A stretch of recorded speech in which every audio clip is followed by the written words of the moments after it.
Halo semuanya, Sawadee Krab. Semoga kabar kalian selalu baik dan juga sehat. Selamat datang di segmen analisa. Kembali kita bahas mengenai kasus Subang, Jawa Barat. Dan di video ini aku akan fokus mengenai pemeriksaan terakhir yang dilakukan ke kedua anak dari Ibu Mimin, Abi dan juga Arigi, serta ada kedua teman mereka masing-masing kemarin ya di Polres Subang. Kita akan bahas kenapa mereka diperiksa di sini. Berdasarkan keterangan dari tim kuasa hukumnya, ada 40 pertanyaan dan ada beberapa hal yang menurut aku juga menarik. Kenapa kok bisa mereka diperiksa kemarin itu adalah 4 kali. Kalau sebenarnya pemeriksaan tersebut sudah clear ya menurut aku tidak dibutuhkan lagi sampai 4 kali. Menurut aku sampai 4 kali itu berarti memang ada sesuatu hal yang harus dilakukan klarifikasi lagi dan lagi. Kenapa nih menurut kamu Anjas? Oke, pertama begini, kita cek dulu fakta-fakta yang sudah tersebar di media massa dan fakta-fakta ini tentunya tidaklah secara komprehensif. Pastinya ada banyak hal yang disembunyikan agar kasus ini bisa segera cepat terungkap. Pertama begini, pada saat tanggal 17 malam tersebut, di mana hari kejadian kasus pembunuhan tersebut, Arigi, anak pertama Ibu Mimin kan diketahui, dinyatakan di sini bahwa dia ini tidak tinggal di rumah. Dan dikatakan bahwa Arigi itu tidur di tempat kerjanya, memang sudah menjadi kebiasaan menurut tim kuasa hukumnya, bahwa Arigi tinggal di konter handphone tempat dia bekerja. Nah ini menurut aku menjadi salah satu alasan kenapa ada salah satu temannya dia yang diminta juga keterangannya. Apakah benar nih di cross check saat itu dia tidur atau tidak. Tapi kenapa Anjas kalau memang sudah sangat meyakinkan Arigi malam itu tidur gitu kan ya di lokasi tempat dia bekerja sampai dilakukan pemeriksaan 4 kali. Mungkin ada temuan dari tim penyidik lainnya yang mungkin temuan ini berhubungan dengan data-data yang sifatnya berasal dari BTS, dari telepon. Karena kalian tahu kan ya, bukan cuma handphone dari saksi tertentu yang diperiksa, tapi juga semua handphone juga diperiksa. Nah, mungkin handphone dari Arigi ini juga diperiksa dan dicek nih, dicocokkan dengan keterangannya. Misalkan bahwa beberapa hal yang dikatakan di sejumlah wawancaranya dari TV One dan juga media lainnya, YouTube juga, bahwa Arigi itu main handphone, tidur, dan juga main mungkin Mobile Legend dan sebagainya. Nah, dari keterangannya Arigi tersebut pada saat BAP, itu dicocokkan dengan data-data di handphonenya Arigi sendiri. Adakah data-data yang tidak sesuai dengan BAP-nya dia? Apakah sama semuanya sesuai? Menurut aku, sampai 4 kali diperiksa, kemungkinan besar ada beberapa hal yang miss, ada beberapa hal yang tidak sesuai. Tapi ketidaksesuaian tersebut bukan jaminan bahwa dia terlibat atau tidak. Mungkin saja dia lupa secara detailnya atau dia ada sesuatu hal yang disembunyikan. Ada kemungkinan seperti itu, atau takutnya juga dia malah menjadi framing orang-orang tertentu karena ya mungkin ada faktor psikologi tertentu. Tapi semuanya ini ucapan itu tidak bisa dijadikan 100% fakta ya. Mentang-mentang ada yang bilang bahwa oh dia terlibat, pasti langsung ditangkapkan. Enggak, ada cross checknya dulu dari tim penyidik, ada pembuktiannya seperti apa. Kalau aku menilai di sini handphone dari Arigi mungkin ada beberapa hal yang dinilainya cukup bertentangan sampai dilakukan pemeriksaan 4 kali. Misalkan begini, seandainya kalau Arigi pada saat di BAP gitu dikatakan bahwa oh dia ini main Mobile Legends sampai jam 3 pagi, tapi pada saat dicek handphonenya misalkan oh ternyata kok main Mobile Legends-nya ternyata cuma sampai jam 1 pagi, cuma setengah jam aja atau terputus-putus, kok ini nggak match ya dengan BAP-nya, ada apa ini? Apa yang ditutupi? Misalkan seperti itu. Karena ini sudah 4 kali diperiksa, kalau semuanya sudah clear menurut aku sekali, 2 kali sudah cukup sih ya.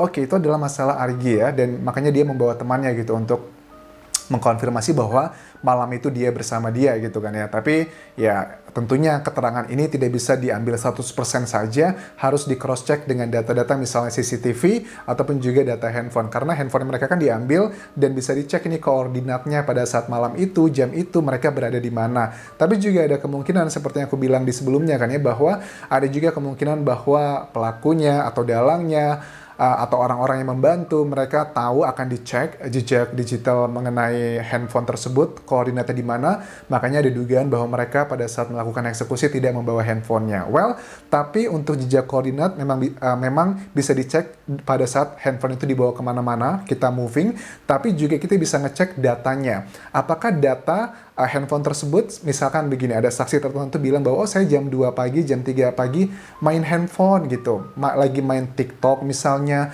atau lagi main Mobile Legend dan sebagainya, itu kan bisa dicek, oh beneran gak nih handphonenya lagi aktif buat main atau enggak. Tapi kalau seandainya dia mengklaim bahwa, oh saya jam 3 pagi lagi main Mobile Legends, tapi pada saat dicek data-data di handphone tersebut, kok nggak aktif ya? Atau aktif cuma sekali, 2 kali, cuma bertahan 5 menit, ini kenapa ini? Itu juga bisa menjadi pertanyaan kan, itu bisa menjadi guidance lah atau petunjuk untuk dilakukan lebih detail lagi. Oke, yang kedua adalah mengenai Abi. Abi juga sama kan ya, ini juga diperiksa yang sudah keempat kali dan dia juga kalau nggak salah ngebawa temennya. Dan menurut dari tim kuasa hukumnya, ibunya kan dipertanyakan ya Ibu Mimin mengenai kebiasaannya Abi, yaitu adalah main game, terus juga badminton, dan tapi biasanya sore sudah pulang. Ini juga menjadi hal yang sama dengan Arigi gitu kan ya. Kenapa kok dipertanyakan lagi? Mungkin saja ada temuan-temuan seperti Arigi juga tidak sesuai antara BAP dengan data-data yang didapatkan dari handphone mereka. Karena kalian tahu ya, handphonenya Ibu Mimin, kemudian juga Arigi, Abi, Pak Yosep, dan semua saksi, Danu, Yoris, dan banyak lagi itu semuanya diperiksa kan ya, dilakukan analisa. Analisanya itu selain untuk mencari koordinat di jam-jam tertentu mereka berada di mana, juga mereka melihat aktivitasnya, apakah handphonenya digunakan atau tidak, dan setelah didapatkan data-data tersebut akan dicekkan dengan BAP mereka. BAP itu adalah verbatim, kata-kata mereka, saksi dituliskan satu persatu. Nah, kalau ada yang tidak match, ini akan dijadikan guidance atau petunjuk kenapa kok tidak match. Ada apa? Apakah hanya kesalahan kata-kata aja, ataukah ada sesuatu hal yang sedang ditutupi? Itu alasan kenapa menurut aku mereka ditanyakan ini diperiksa sampai ke 4 kali.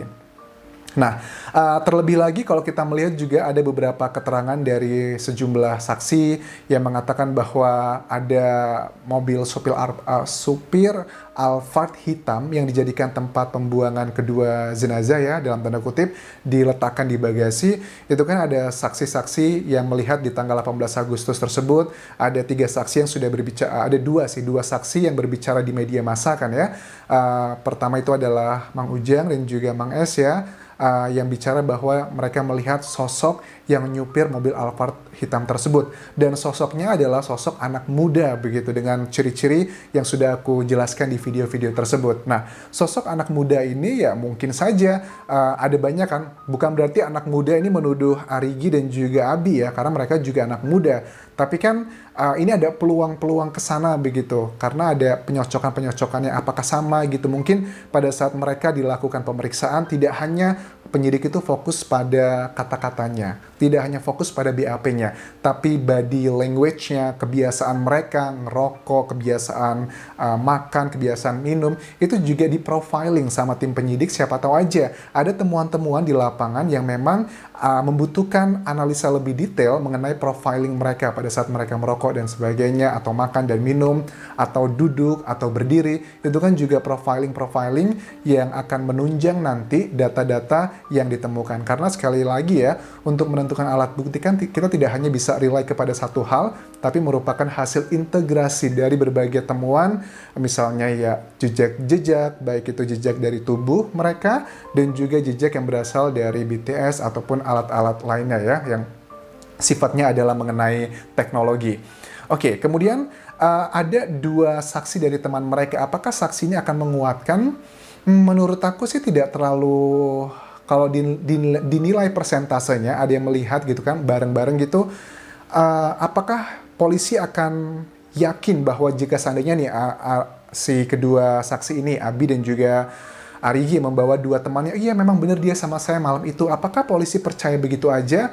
Menurut aku sih tidak ya, pasti akan dilakukan cross-check. Tidak hanya untuk saksi mereka, semua saksi pun pada saat mereka mengklaim A, B, C, D, tim penyidik tidak percaya 100%. Pastinya pada saat Abi dan juga Arigi membawa teman-temannya akan di cross-check nih, akan diambil juga handphone dari si kedua teman mereka ini, akan dicek. Kalau memang mereka bilang, oh waktu itu kita lagi bareng, kita main Mobile Legends bareng-bareng, ya HP-nya dicek juga. Pertama untuk ngeceknya koordinatnya. Kalau koordinatnya sudah oke, nggak ada masalah, dicek juga adalah masalah aktivitasnya. Karena di handphone tuh kita bisa ngetahuin loh, data-data di handphone bisa kita ketahui, aktivitasnya login tuh bisa diketahui apa saja yang kita lakukan di jam-jam tersebut, sangat detail. Misalnya saya main gamenya kalau cuma 5 menit sekali, stop, habis itu 1 jam lagi main 5 menit lagi, ini ada apa begitu. Tapi kalau memang beneran yang dia katakan bahwa saya selama 3 jam non-stop main game, Oke, itu cukup menguatkan. Tapi ada juga kemungkinan siapa tahu aja yang main game orang lain, ya selalu ada kemungkinan, tapi bisa dipatahkan dengan data-data lainnya, misalnya adalah CCTV ataupun jejak-jejak yang tertinggal di sana.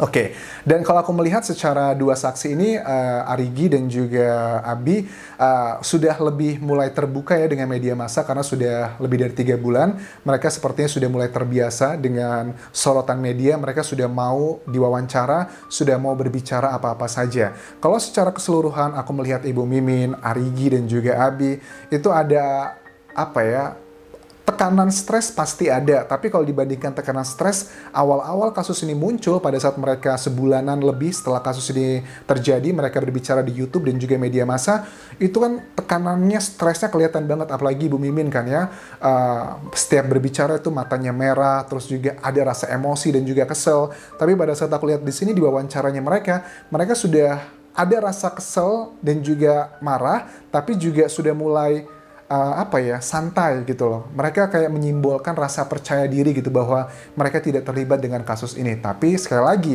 keyakinan saja tidak cukup, harus dengan bukti-bukti yang kuat. Karena seperti yang kalian tahu, tim penyidik sekarang itu sudah tidak lagi mencari pengakuan, tapi adalah mencari alat bukti. Mau dia mengaku atau tidak, kalau dia ngaku, tapi alat bukti tidak mengarah ke saksi tersebut, ya pasti dia tidak akan dijadikan tersangka. Ataupun sebaliknya, walaupun saksi tersebut mengelak, saya tidak terlibat, saya tidak melakukan ini itu, tapi fakta-fakta menunjukkan bahwa ada banyak alat bukti yang mengarah ke dia, ya dia yang akan dikatakan sebagai tersangka. Sekali lagi, tersangka ini kemungkinan besar minimal ada 3 kategori. Pertama adalah pelaku, kedua adalah otak atau dalang, dan ketiga adalah orang yang membantu. Apalagi dengan keterangan terbaru yang baru kita ketahui, walaupun sudah lama ya, ada 3 saksi yang berbicara di sejumlah media massa, tepatnya dari channel YouTube-nya Mbak Suci ya, yang di situ dinyatakan bahwa ada 5 sosok yang dia lihat sekitar jam 12 malam di tanggal 17 Agustus 2021. Ini juga sekaligus mematahkan beberapa dugaan yang bilang bahwa Pak Yosep pada saat pulang jam 9-an malam itu lupa mengunci pintu, karena pada saat jam 12 malam pun bisa diketahui Ibu Mimin dan juga, Ibu Tuti dan juga Amel itu kemungkinan besar keluar dari rumah dan juga ada aktivitas dengan 3 orang lainnya, yang kemungkinan besar 2 pria itu dan juga 1 wanita itu kemungkinan besar sangat terlibat dengan kasus pembunuhan ini. Karena apa? Karena kalau jam 12-an malam dengan waktu kematian yang pertama, ya menurut aku adalah dengan analisa yang sudah aku lakukan di video sebelumnya, kemungkinan besar bahwa kematian pertama itu sekitar jam 2-an pagi, dan Amel itu kemungkinan besar sekitar jam 4-an sampai jam 5 pagi. Itu adalah sangat mendekati sekali gitu. Dan kalau ada tamu luar malam-malam datang, masuk agak sedikit kecil kemungkinan kalau kedua almarhumah tidak mengenal orang-orang yang datang pada malam itu. Dan ini adalah linier dengan temuan yang dilakukan di olah TKP bahwa tidak ada kerusakan di rumah kejadian, di lokasi kejadian tersebut. Itu menunjukkan bahwa benar bahwa kedua korban itu mengetahui ketiga orang yang datang malam itu. Oke, di video berikutnya aku akan bahas mengenai nasi goreng. Nasi goreng ini punya siapa ya? Karena aku akan jelaskan nanti kenapa kok isu nasi goreng itu naik, kemudian siapa aja saksi yang sempat mengulas mengenai nasi goreng akan aku juga bahas di video berikutnya. Dan terima kasih sudah menonton video ini. Jangan lupa tinggalkan komentar kalian dan juga like, serta please follow Instagramku di Anjas di Thailand. Karena aku sering live di sana untuk ngebahas kasus Subang di sana. Kalian juga bisa tinggalkan opini di video-videoku di Instagram. Sampai ketemu lagi di video berikutnya. Jangan lupa subscribe. Sampai jumpa. Kopun kerap.